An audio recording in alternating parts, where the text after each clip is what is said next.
Hello everyone! Today we're going to talk about the English language, its history, dialects and accents. So let's start with the origin of English. English began as a dialect of Germanic, the language of ancient Germans. The origins of English go back to the middle of the 5th century, when the Germanic tribes, the Angles, the Saxons and the Jutes, began to settle in Britain.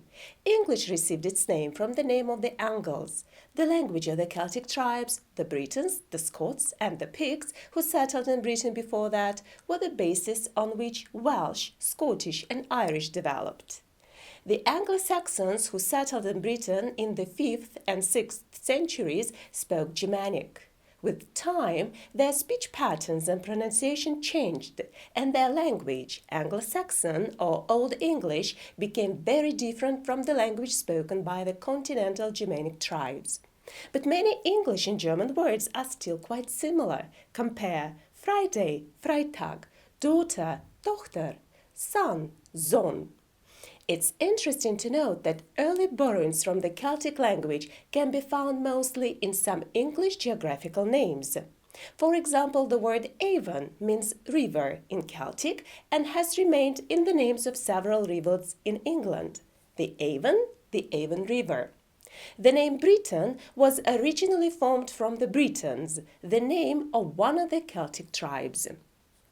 In the course of its history, English was influenced by other languages and borrowed from them.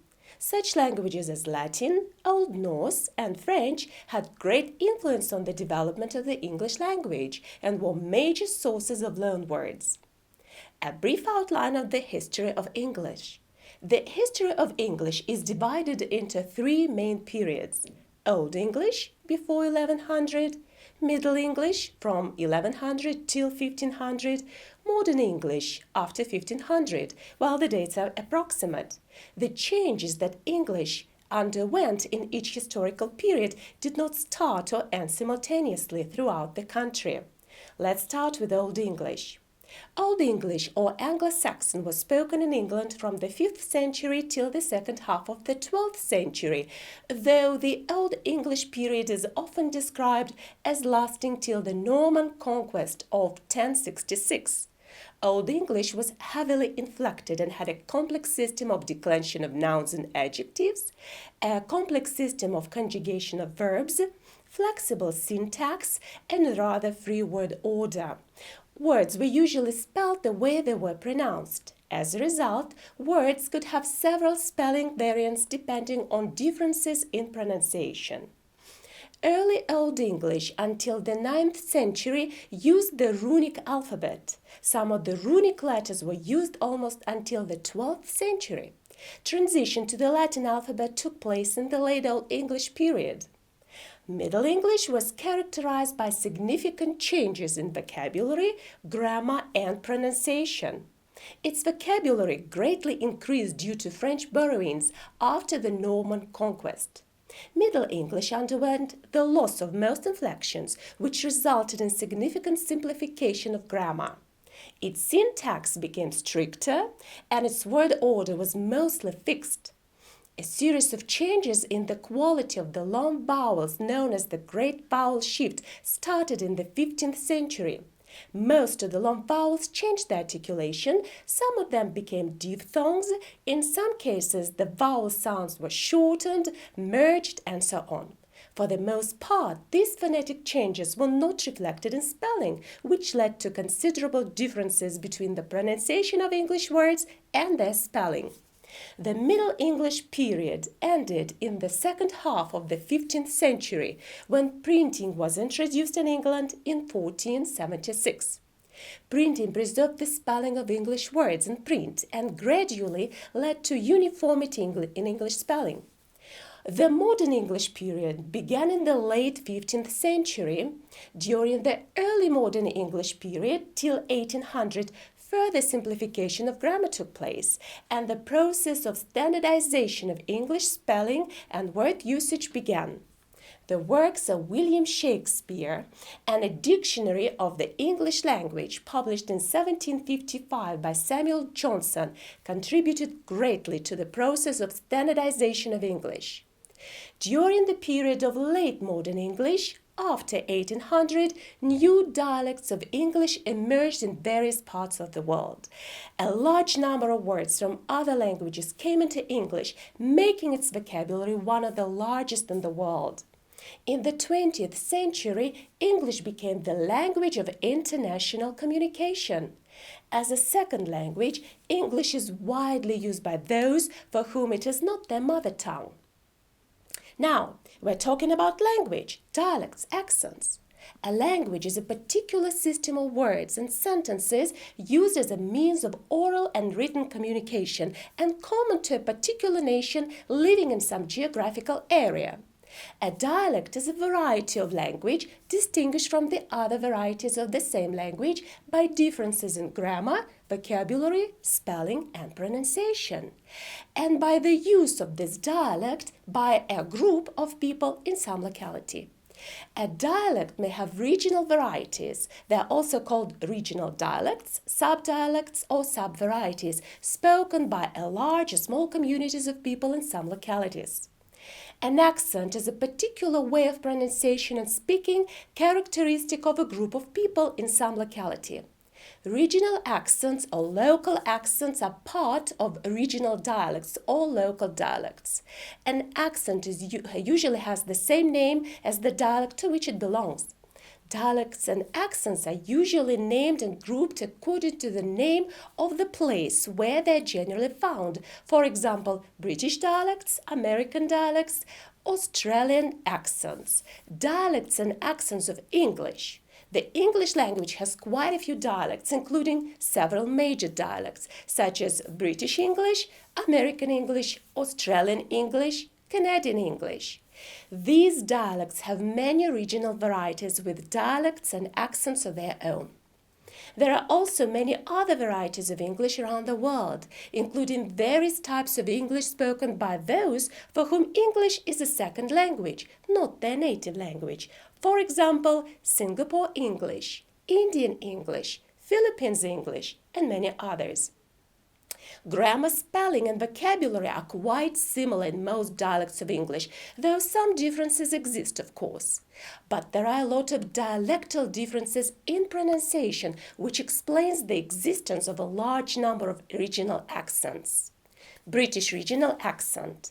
There are a lot of regional accents in the United Kingdom. Every region of the country has its own accent or accents, which are often have subvarieties, sometimes with noticeable phonetic differences, even between the accents of neighboring towns.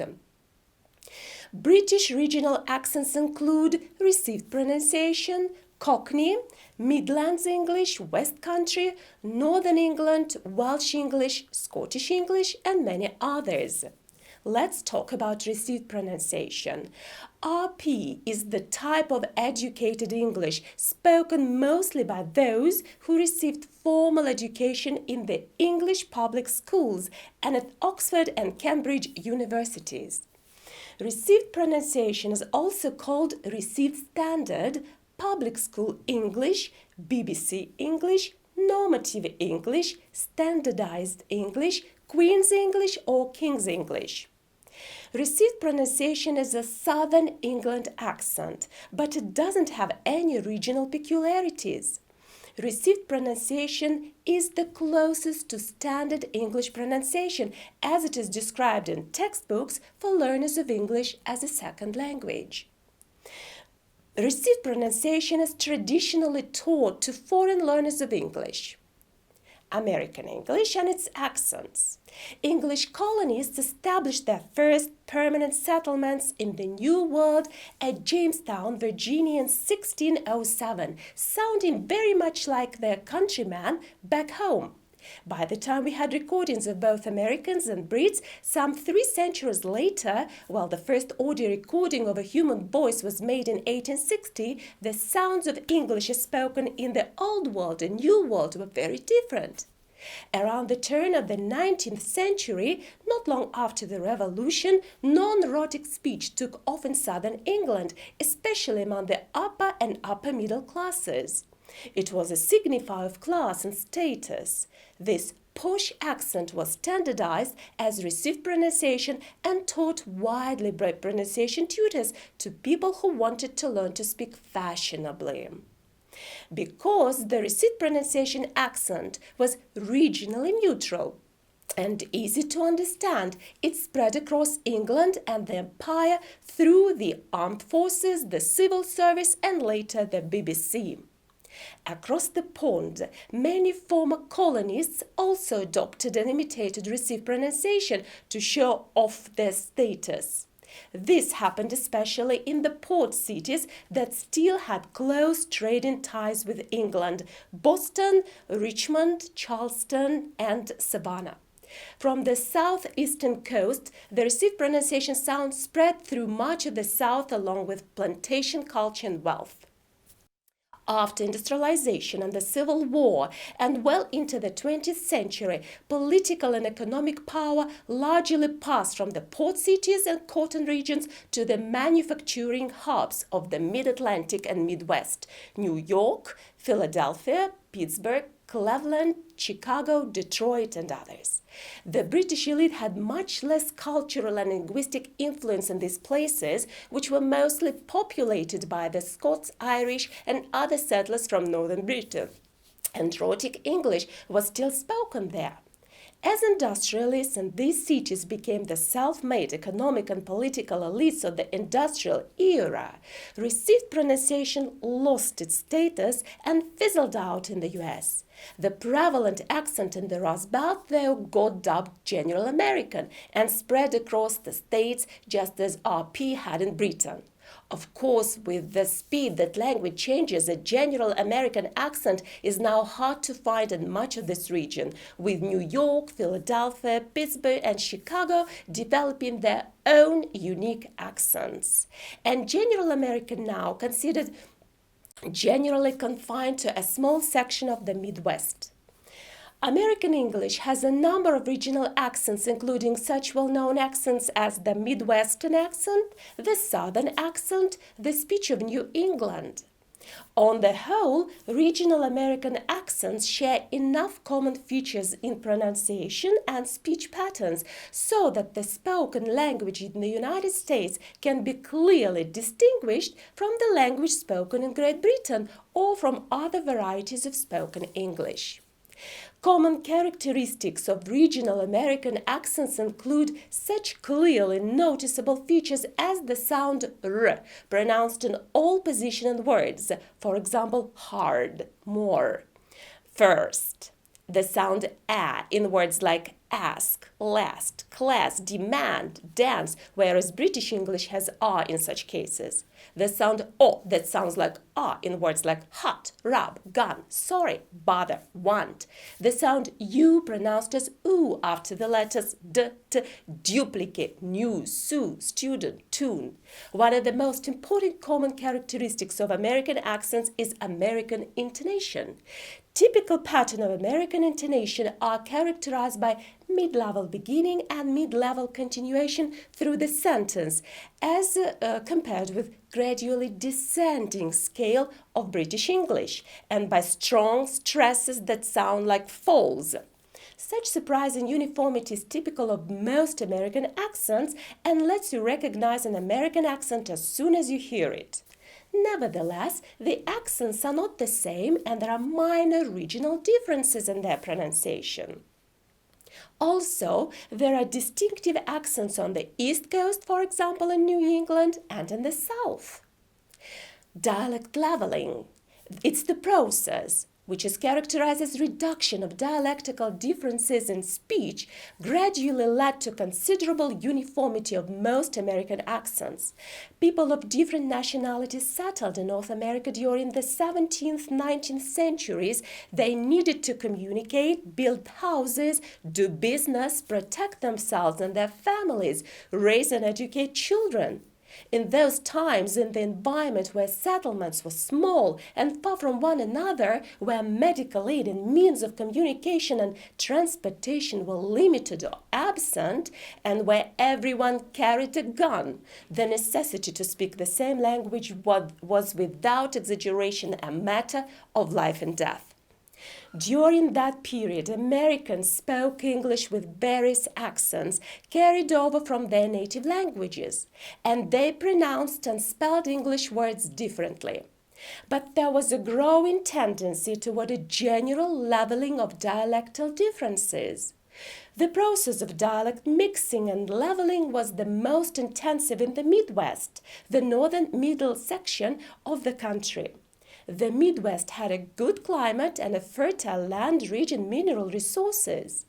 Early settlers came to the Midwest from the American colonies on the Atlantic coast, and later many immigrants from England, Ireland, Germany, Holland, and the Scandinavian countries settled in the Midwest. The population of the Midwest grew rapidly.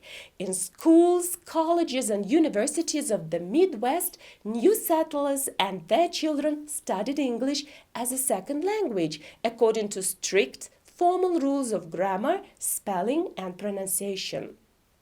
The Midwestern dialect developed and became a standard in the region. When the settlement of the western regions of the country began, the Midwestern dialect spread westward and served as a basis for Western dialects. Noah Webster was an American lexicographer, educator, and author whose life work was the standardization of American speech and spelling. His spelling books taught several generations of American children how to read and spell. His major work was an American dictionary of the English language, published in 1828. General American is a generalized American pronunciation that has few regional peculiarities and is perceived as typical American pronunciation by native speakers of American English. General American is also called Standard American English, General American English, Standard Spoken American English, General American Speech, Standard Midwest American, Broadcast English, Network Standard, and others. General American was formed on the basis of Midwestern speech, but generally the term General American is applied to any American accent that has few clearly marked regional peculiarities. As the most neutral, typical pronunciation, General American is used by radio and television broadcasters throughout the U.S. The term network standard refers to General American pronunciation that radio and TV speakers are usually required to have in order to be understood by the listeners across the country. General American pronunciation is the closest standard to Standard American pronunciation as it is described in textbooks for learners of English as a second language. General American pronunciation is usually taught to ESL learners of American English. Now, the modern English period is still going on and English is going through new changes. It is possible that a new period of modern English has already begun. One of the most interesting developments is a certain leveling of dialectal differences in English pronunciation due to television, radio, internet, traveling, and other types of international communication. It seems that English pronunciation is becoming more uniform. For example, British and American speech now sound closer to each other than they did 50 years ago. It is also possible that a new kind of English is developing, International English, a blend of British and American English, as well as one of the major dialects of English.